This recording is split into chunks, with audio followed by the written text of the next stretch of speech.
L'objectif de cette vidéo est de présenter le mécanisme de gestion des écrans statiques. Alors, qu'est-ce que c'est ces écrans statiques? Il y a dans l'application un certain nombre de pages ont été définies et leur emplacement est en fait, on va dire, fixe dans la navigation.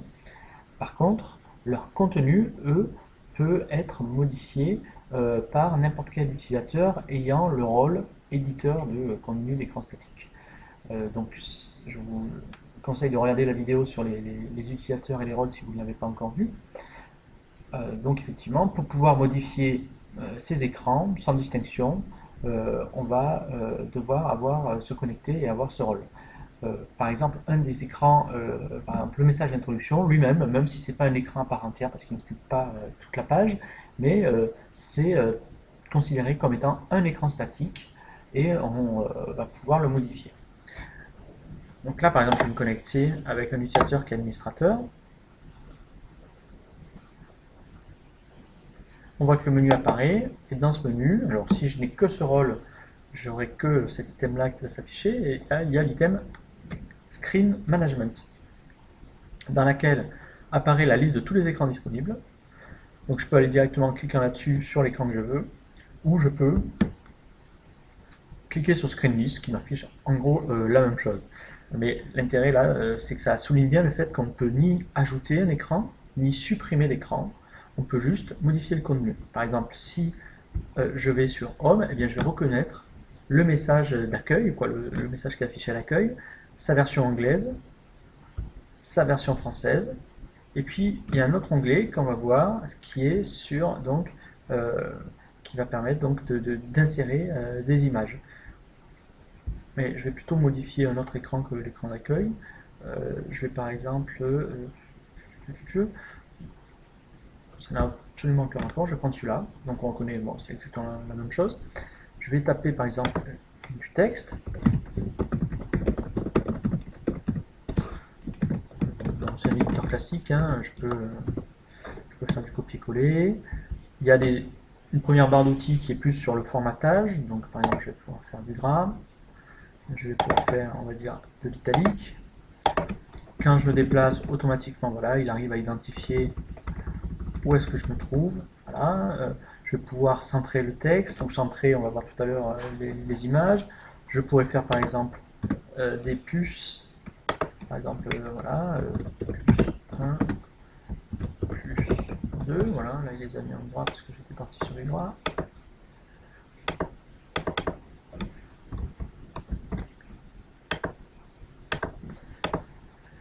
Donc c'est voilà, des éditeurs qu'on trouve souvent sur internet, on peut faire du copier-coller, on peut faire des éléments plus compliqués comme des liens internet, on va voir pour les images c'est un peu plus compliqué, on va intégrer aussi une vidéo YouTube.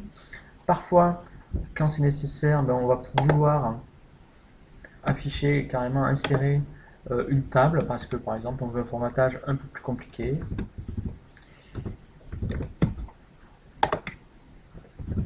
Voilà.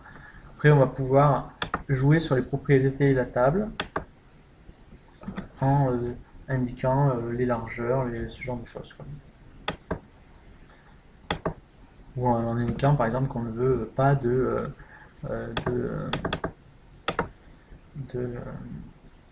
bordure. On peut par exemple supprimer la table, hop, et on revient là où on était en fait au début.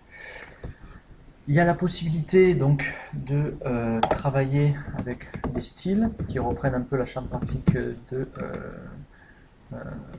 l'application. Par exemple là, si je dis que ça, c'est en fait un titre de niveau 1, voilà, je vais avoir avec exactement le bon style, ce qui fait que donc par exemple j'ai enlevé volontairement tout ce qui est la possibilité de choisir la couleur, la taille du texte.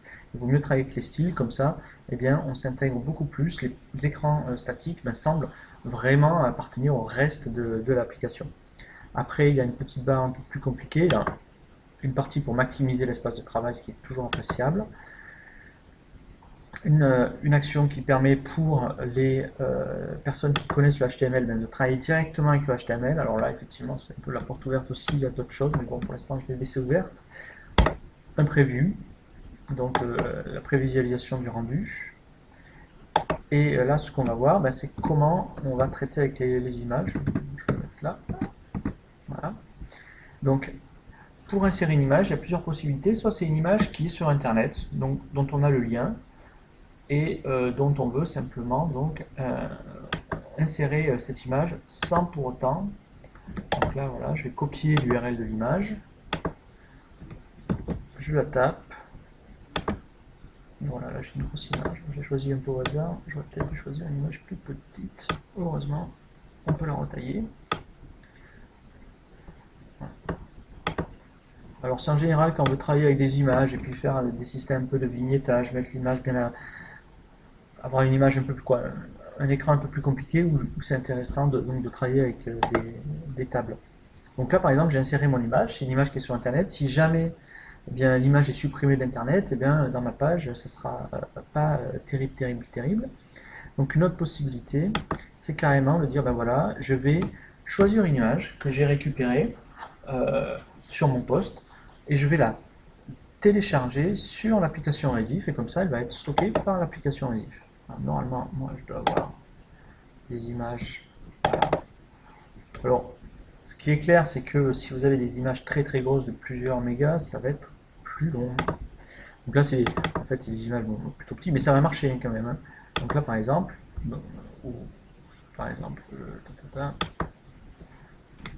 je vais carrément le faire comme ça. On peut aussi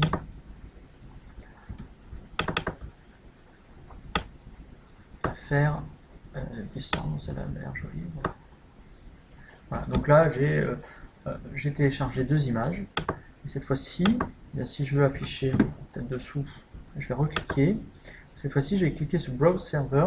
Donc ce message-là, ça veut dire en fait, ça va me permettre d'afficher les différentes images stockées pour cette news sur le portail Resif. Pour cet écran sur le portail Resif. Chaque écran est indépendant. Donc là, par exemple, voilà, je vais cliquer sur celle-là. En fait, on voit qu'il rajoute une URL qui est spécifique au portail Resif. Et voilà. Il me l'a indiqué. Donc là, j'ai mon écran. Je vais, je vais pour l'instant sauvegarder. Je vais voir la vidéo YouTube après. Donc là, il y a un petit élément qui m'indique que ça a bien été sauvegardé. Et là, c'est cet écran-là. Donc si je clique là, normalement, je devrais avoir voilà, mon texte correctement affiché. Donc je vais aller le remodifier. C'est voilà, celui-là. Et je vais rajouter une vidéo YouTube. Bon, j'espère que je ne vais pas me tromper parce que je le fais rarement.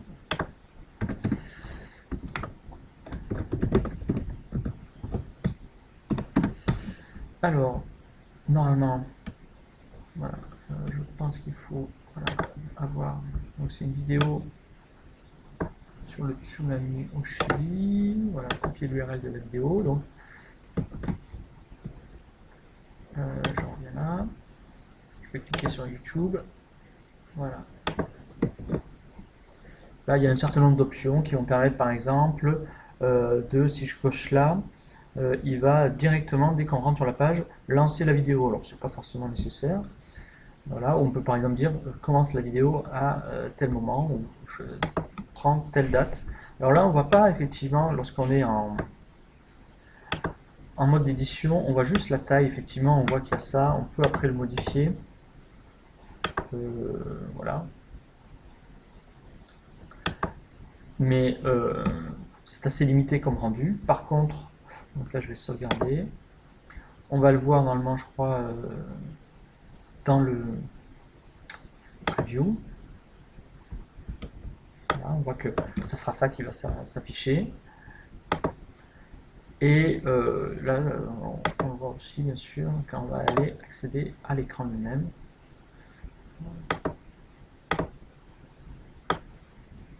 Voilà, alors là, bien sûr, après, ça c'est un rendu, on va dire, très brut, sans raffinement. Pour avoir des écrans plus subtils, effectivement, il faut travailler avec plus de précision. Donc voilà pour le mécanisme d'édition des écrans.